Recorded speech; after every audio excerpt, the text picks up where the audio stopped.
si iblis ini lalu mencengkram tubuhnya Ranti dan tiba-tiba Ranti merasakan sakit yang luar biasa di bagian bawahnya. Pada saat rasa sakit itu muncul, Wak, disitulah Ranti sadar kalau dia baru saja dinikahkan dengan sesosok iblis. Hai, wassalamualaikum warahmatullahi wabarakatuh. Terima kasih sudah klik video ini. Tidak seperti biasa, di malam ini aku datang kembali menyapa kalian semua. Ada apa nih Nadia, kok tumben kok tiba-tiba hari ini upload video baru? Tentunya karena aku punya cerita, Wak, yang gak sabar kali pengen aku sampaikan ke kalian. Apalagi isinya juga berkaitan sama topik yang seru kali menurut aku buat dibahas, yaitu pernikahan. Ayo angkat tangan di sini siapa di antara kalian yang sudah menikah. Semoga selalu langgeng dan bahagia, Wak, ya. Dan juga buat Wak yang belum menikah, aku doakan semoga bisa cepat ketemu sama jodohnya. Menikah sama pasangan yang tepat tentu rasanya sangat menyenangkan, Wak. Dengan melihat wajah pasangan saja rasanya macam teduh kali hati ini, ya kan? Tapi gimana jadinya kalau ternyata pasangan yang dinikahi itu tidak baik? Atau lebih parahnya lagi nih, Wak, ya, gimana jadinya kalau pasangan yang dinikahi itu ternyata bukan manusia? Loh, emang ada yang nikah nggak sama manusia? Ada. Itulah yang terjadi di kisah yang akan aku ceritakan malam ini, Wak, dimana ada seorang perempuan yang menjadi pengantin iblis. Nah, penasaran gimana kisah selengkapnya? Jadi tanpa berlama-lama kita langsung masuk aja ke ceritanya, ya. Check it out.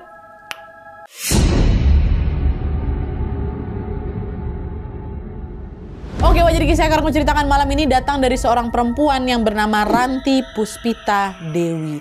Menurut Ranti, Wak, dia ini adalah orang yang meyakini bahwa pernikahan merupakan janji sakral dan hanya bisa terjadi pada orang yang saling mencintai. Tapi setelah dia menikah sama laki-laki yang bernama Mas Bowo, anggapannya soal pernikahan mulai berubah, Wak. Ranti ini baru sadar kalau ternyata cinta saja tidak cukup. Dalam pernikahannya tidak semua masalah ini bisa selesai dengan cinta. Contohnya masalah yang dihadapi Ranti ini. Setelah dia menikah, Wak, dia ini harus tinggal di rumah mertua bersama kedua adik kandungnya Mas Bowo yang masih harus dibiayai, yaitu namanya Bayu dan juga Gita. Sebenarnya Bayu ini atau adiknya Mas Bowo yang pertama ini udah menikah, Wak, sama seorang perempuan bernama Siti. Tapi bukannya mencari uang untuk menafkahi Siti ini, Wak, Bayu ini malah asik main sabung ayam dari malam sampai subuh. Akhirnya mau nggak mau segala kebutuhan Bayu dan Siti pun ikut ditanggung sama Ranti dan juga suaminya. Untungnya Mas Bowo ini atau suaminya Ranti punya pekerjaan yang bisa dibilang cukup oke lah gitu, Wak, yaitu sebagai pelaut. Sebuah pekerjaan yang membuat Mas Bowo ini jadi ya tentunya jarang balik ke rumah juga. Tapi karena biaya yang harus mereka tanggung ini ada banyak kali, Wak, Ranti pun terpaksa harus mencari uang tambahan dengan jualan ayam ungkep di pasar. Segala upaya sudah Ranti lakukan untuk bisa menjaga keluarga mereka ini tetap berjalan stabil. Tapi sayangnya semua usaha itu tidak pernah dihargai, Wak, sama ibu mertuanya sendiri. Entah kenapa ibu mertuanya ini selalu bersikap nggak baik gitu ke si Ranti ini, Wak. Dia ini sering marah-marahin Ranti, nyalahin Ranti kalau misalnya ada masalah, dan dia ini selalu menuntut Ranti untuk jadi istri yang sempurna untuk anaknya. Ranti menduga mungkin juga ibu mertuanya ini gampang marah karena kondisinya memang udah nggak sesehat dulu, Wak, dan dia ini harus kemana-mana pakai kursi roda. Memang Ranti pun ya mau nggak mau lah dengan sabar merawat ibu mertuanya itu sepenuh cinta. Tapi yang seperti sudah aku bilang tadi, Wak, dalam banyak hal ternyata cinta aja nggak cukup. Meski Ranti ini sudah berusaha sekuat tenaga untuk menjadi menantu yang baik di mata ibu mertuanya, ya Ranti itu tetap salah. Situasi yang tidak mengenakan itu, Wak, tentu membuat Ranti ini lama-kelamaan pun stres. Apalagi dia tuh juga nggak bisa setiap waktu curhat ke suaminya, kan curhat ke Mas Bowo karena tuntutan pekerjaannya yang membuat suaminya ini jarang berada di rumah. Satu-satunya orang yang bisa jadi teman curhatnya Ranti adalah adik iparnya Gita atau adiknya Mas Bowo yang paling bungsu. Ke Gita aja lah dia bisa bercerita, Wak. Terus kurang lebih setahun setelah menikah, Wak, Ranti lalu melahirkan seorang anak perempuan yang bernama Nina. Kelahiran Nina ini tentunya menjadi sumber kebahagiaan baru buat Ranti. Setidaknya di tengah kondisi keluarga di rumah yang carut marut, Ranti punya Nina yang bisa menjadi penyejuk hatinya. Tapi, Wak, baru saja Ranti ini merasakan bahagia dengan lahirnya Nina, Ranti ini kembali harus menerima fakta pahit karena Nina ternyata lahir dengan kondisi yang tidak sepenuhnya sehat. Nina didiagnosis mengidap polio sejak lahir, Wak, dan harus rutin dapat pengobatan. Nah hal inilah yang ngebuat pengeluaran keluarga mereka pun makin membengkak lagi. Ranti pun harus makin getol lagi lah itu kan dalam mencari uang. Tanpa terasa tahun demi tahun pun berlalu, Nina sudah beranjak besar dan sudah mulai sekolah. Nah karena setiap hari Ranti ini harus jualan ayam ungkep di pasar tadi, Ranti tuh jadi nggak bisa punya waktu buat antar jemput Nina ke sekolah, Wak. Tapi untungnya Gita, adik iparnya ini peka lah sama kondisi Ranti yang lagi kepepet itu. Akhirnya dia pun menawarkan, "Mbak Ranti tenang aja, biar aku aja yang antar jemput Nina ke sekolah, Mbak," katanya. "Beneran Gin, nggak apa-apa Gin, aku nggak enak ya sama kamu," katanya. "Udah Mbak santai aja, nggak usah ngerasa kayak gitulah sama aku, kayak sama siapa aja," kata Gita kayak gitu. "Ya udahlah kalau kayak gitu Gita, makasih banyak ya Gita ya, Mbak percaya sama kamu Gita, tolong jagain anak saya ya," kata kayak gitu. Dah lah tuh akhirnya selama bertahun-tahun Gita lah yang selalu antar jemput Nina ini ke sekolah, Wak. Alhamdulillahnya selama ini semua berjalan aman-aman aja. Sampai akhirnya pada suatu hari sebuah peristiwa tidak terduga pun tiba-tiba terjadi, Wak. Jadi ceritanya sekitar bulan Juli tahun 2014, waktu Ranti ini baru saja mengantarkan Mas Bowo ke pelabuhan, di jalan pulang tiba-tiba Ranti dapat kabar Nina kecelakaan. Kecelakaan ini terjadi waktu Nina dijemput sama Gita, Wak. Gita alhamdulillahnya selamat, tapi kondisinya Nina yang luka parah sampai harus dibawa ke rumah sakit. Nah di situ perasaan Ranti udah betul-betul hancur kali kan waktu dengar kabar tuh. Dia merasa dia menjadi ibu yang gagal karena dia nggak bisa menjaga anaknya dengan baik. Nah pas si Ranti ini datang ke rumah sakit buat ngelihat kondisi anaknya, Wak, perasaan Ranti pun makin hancur lagi waktu dengar si dokter ini ngomong, "Kondisi Nina sangat parah Ibu. Kalau dibiarkan saja, kecil kemungkinan Nina ini bisa selamat. Kita harus mengoperasikan Nina secepat mungkin," kata dokter kayak gitu. Di titik itu Ranti betul-betul udah nggak tahu lagi harus berbuat apa, Wak. Tentu Ranti itu pengen ya Nina ini bisa selamat ya kan. Tapi di sisi lain Ranti juga tahu Ranti juga nggak punya cukup uang, Wak, buat bisa ngebayar biaya rumah sakit yang super mahal itu. Total uang yang harus dia bayar untuk biaya operasi, obat, perawatan dan lain-lain itu, Wak, mencapai ratusan juta rupiah. Ranti mau dapat uang sebanyak itu dari mana ya kan? Selama di rumah sakit Ranti cuma bisa menangis sesenggukan aja. Sampai akhirnya ada seorang ibu-ibu yang ngerasa iba lah dan menghampiri si Ranti. Ibu itu bilang, "Mbak, kenapa kamu kok bisa nangis sampai segitunya? Mbak belum makan ya? Ini loh ibu ada makanan, ayolah makan dulu yuk Mbak, yuk," katanya gitu. Ranti pun lalu menerima makanan pemberian ibu itu dan sambil menyantap makanannya, Ranti ini juga ceritalah tentang masalah besar yang sedang dia hadapi. "Bu, anak saya baru saja kecelakaan Bu, dan dia harus segera dioperasi. Biayanya ratusan juta Bu, padahal uang yang saya punya nggak sebanyak itu. Keluarga saya jelas juga nggak bisa bantu Bu, inilah makanya saya bingung nih, saya harus minta tolong sama siapa. Saya nggak mau anak saya mati Bu," kata dia kayak gitu. Nah setelah menyimak ceritanya dari si Ranti, Wak, ibu itu pun menatap Ranti dengan penuh iba dan simpati. Lalu sambil menepuk-nepuk pundaknya Ranti, ibunya bilang, "Kalau ada jalan lain, kamu mau coba gitu?" "Emang ada jalan lain Bu? Apapun Bu, apapun akan saya lakukan asalkan anak saya ini bisa sembuh lagi. Selalu ada jalan lain kok yang bisa kita tempuh selagi kita mau usaha." "Ya udah kalau gitu, Ibu bantu kamu ya," katanya. Terus ibu ini, Wak, macam ngeluarin alamat gitulah di secari kertas. Terus dia bilang, "Besok datang ke alamat ini ya, Ibu tunggu kamu di sana," katanya. Ranti pun menerima kertas itu, ditaruhnya lah di dalam tasnya. Sejujurnya, Wak, Ranti tuh terenyuh kali waktu lihat kebaikan si ibu ini mau menolong dia. Tapi jauh di dalam hatinya, Wak, Ranti ini masih mau mencoba buat udahlah aku minta tolong ke keluargaku dulu lah kayak gitu kan. Udah lah akhirnya sepulang dari rumah sakit, Ranti pun lalu menceritakan kondisi ini ke keluarga suaminya atau keluarganya Mas Bowo. "Sekarang ini harus cepat dioperasi Bu, dan biayanya sampai ratusan juta. Tabunganku nggak cukup.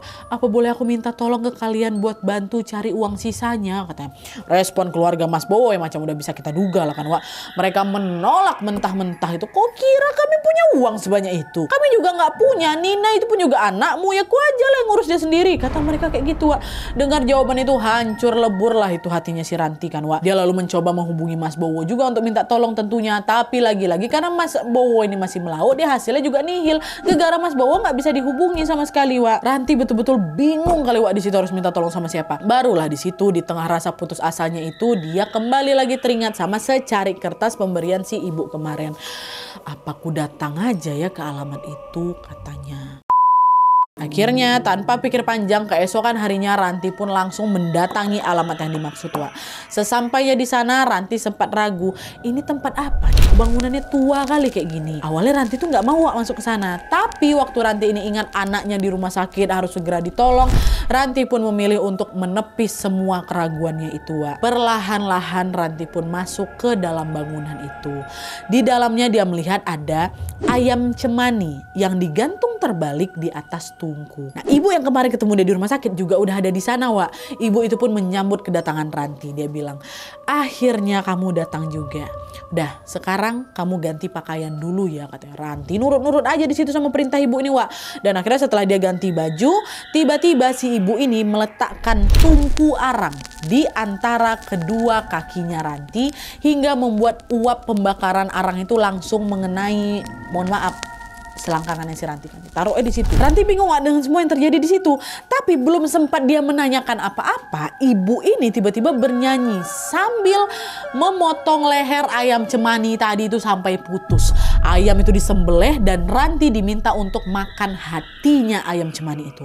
Nah, setelah itu darah dari ayam cemani tadi pun dipakai untuk memandikan sekujur tubuhnya Ranti, Wak, ya. Ranti pikir semua proses sudah selesai nih sampai sini. Tapi si ibu itu tiba-tiba memintanya memakai gaun warna merah, terus pakai rincingan melati di kepala dan juga wajahnya ditutup pakai tudung warna hitam gitu loh, Wak, panjang tudungnya layaknya seorang pengantin. Terus Ranti dibawa masuk ke dalam sebuah kamar yang dipenuhi banyak sekali lilin menyala dan Ranti juga diminta untuk mengulang-ulang kalimat yang diucapkan sama si ibu. Sampai di sini Ranti itu masih belum bisa mencerna, Wak, apa sebenarnya yang lagi terjadi sama dia dan ibu ini kan. Sampai akhirnya Ranti tiba-tiba melihat ada sosok iblis masuk ke ruangan. Si iblis ini lalu mencengkram tubuhnya Ranti dan tiba-tiba Ranti merasakan sakit yang luar biasa di bagian bawah. Pada saat rasa sakit itu muncul, Wak, disitulah Ranti sadar kalau dia baru saja dinikahkan dengan sesosok iblis. Setelah iblis itu pergi, si ibu ini pun langsung datang menghampiri Ranti dan bilang, mulai sekarang iblis itulah yang akan menjaga anakmu. Tenang, pasti sebentar lagi anakmu sembuh. Tapi memang ada ritual lain yang harus dilakukan kalau kamu mau iblis itu tetap menjaga anakmu. Kamu harus rutin menyiapkan sesajen ayam hitam dan dikubur di rumah belakang, kata si ibu ini lagi.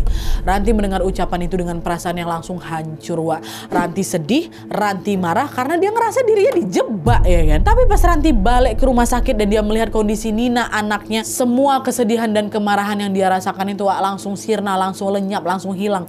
Karena Nina ternyata betulan sembuh total, macam nggak pernah kecelakaan malah. Ranti pun ngebatin, oh berarti ritual tadi berhasil. Aku nggak boleh nyesel. Semua ini aku lakukan demi kesembuhan Nina. Itu katanya. Dah tuh akhirnya setelah anaknya ini sehat dan boleh pulang, Wak, Ranti merasa semua masalahnya sudah selesai.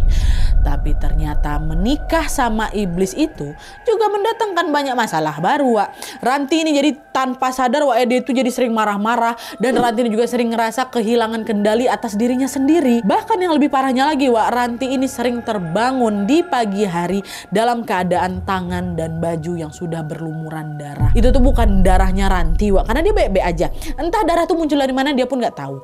Dan juga setiap kali dia terbangun dengan kondisi berlumuran darah itu, Wak, pasti gak lama habis itu dia dengar kabar ada orang di kampungnya yang tiba-tiba meninggal dunia atau menghilang tanpa jejak. Selalu pasti. Dan kejadian inilah yang membuat Ranti ketakutan setengah mati, ya kan. Dia mikir, apa jangan-jangan semua korban yang meninggal dan menghilang itu ada kaitannya sama aku ya, kata dia. Nah, karena takut kondisinya makin parah lagi, Ranti pun kembali mendatangi si ibu itu lagi untuk minta dilepaskan dari belenggu iblis ini. Tapi bukannya membantu, Wak, si ibu itu malah bilang kayak gini, pernikahan dengan iblis itu cuman bisa dilakukan sekali dan tidak bisa dibatalkan. Lagi pula iblis itu juga sudah membantu kamu kan, dan dia juga udah jadi bagian dari hidup kamu katanya. Dengar jawaban itu, Ranti pulang lagi lah itu ke rumah dengan perasaan yang kalut, Wak. Berbagai kekhawatiran pun berkecamuklah di benaknya. Gimana nanti kalau misalnya iblis ini mengambil alih semua tubuhku? Gimana kalau keberadaan iblis ini juga bisa akan menyakiti keluargaku yang lain? Gimana kalau suamiku tahu akan perbuatan aku ini? Apa hidupku ditakdirkan untuk hancur? Apa yang harus aku lakukan?